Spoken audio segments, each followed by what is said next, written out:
Another day, another vlog. Kyle Elkins is here sa aking kusina. Magluluto ako ngayon ng mga sangkap para sa halo-halo. Kasi feel ko lang. Once in a while, ginagawa ko to. Minatamis. Ang tawag dito ay halo-halo latte mix. Kaya let's start the game!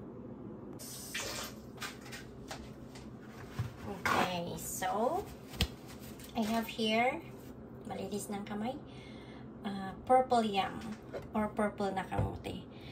Boiled for like 25 minutes. Ayan, hiwain lang ng maliliit. Ayan. And cut into 4 pieces.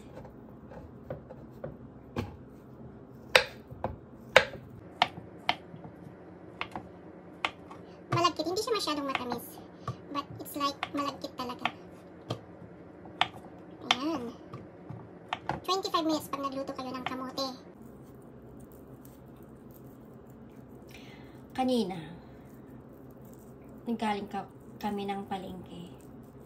It's like 12 o'clock. Naghanap kami ng rice sa No Frills. Naubusan kami ng rice. Pero pati No Frills naubusan din. Dahil ang mga Pilipino, pag may nag-sale na bigas, rice, grabe silang bumili. Yung iba nga, may nakita ako na bumili ng 20 pieces. 20 sacks of rice.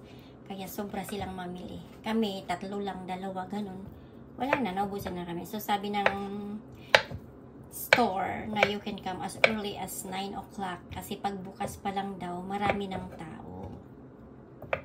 So, ngayon, imbes na rice ang bibilhin namin, namili na kami ng kung ano-ano. So, naisipan kong gagawa ng halo-halo. Yan.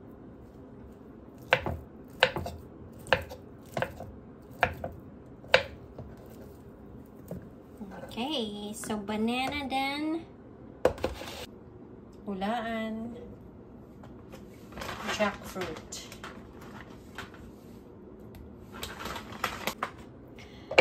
ang jackfruit frozen din ito.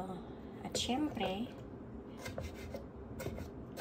kailangan din ng slice ng maninipis.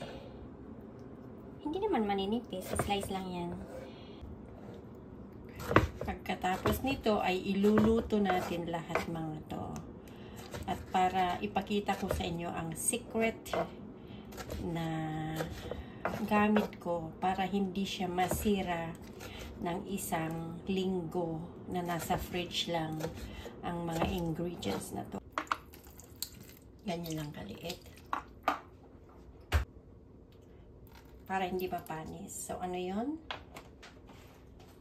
Kunting suka. Lagyan ng asin.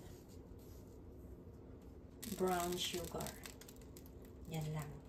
Kumukulo na, ilagay mo na ang yung sweet potato.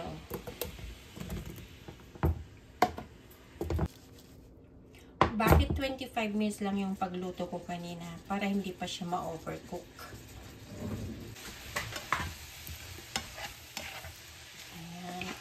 I-coat mo lang yung asukal na nailagay dyan. Kaya hindi na ako naglalagay ng asukal doon sa aking ginagawang halo-halo dahil mismo dito sa may mga ingredients ay may isang 1 tablespoon na siya na sugar. And I'm using brown sugar. Hindi mo maaamoy or malalasahan yung kunting sugar na inilagay ko. Ayan, okay na siya. Dry na siya. Ilipat dito. It's boiling. We will have to add the jackfruit or langka in Ilocano.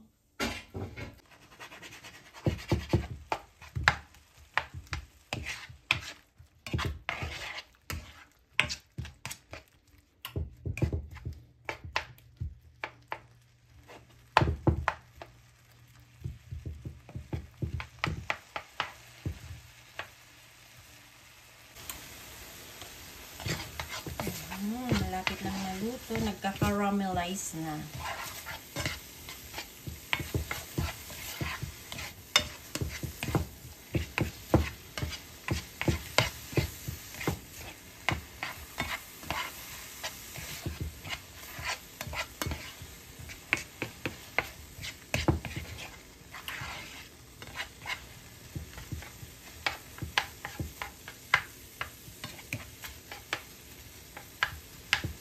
Another 2 minutes. Actually, wala namang oras ang pagluluto ng ganito. Bahala ka nang magtansya kung kailan siya pwede. Kasi like right now, marami pa siyang tubig. Iba yung tubig sa caramel. Ayan o. Dumidikit pa lang yung kanyang sugar dito sa jackfruit.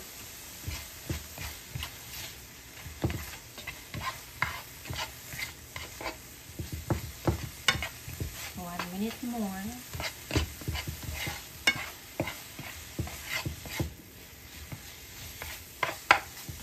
Ayan.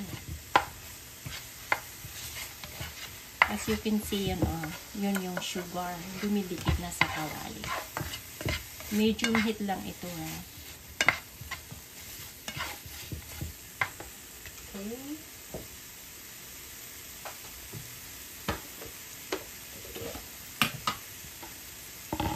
Transfer.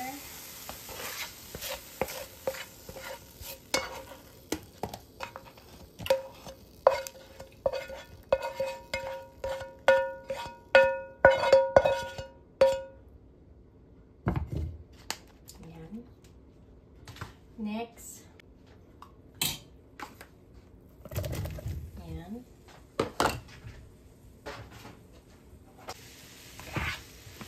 Okay, so malapit na rin maluto ang aking banana. Asukal. Dumikit na rin dito sa banana yung tamis. Okay, next.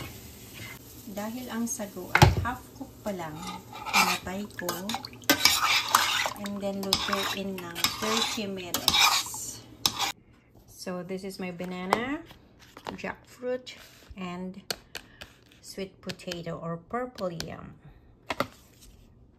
The rest will be tomorrow kasi gabi na.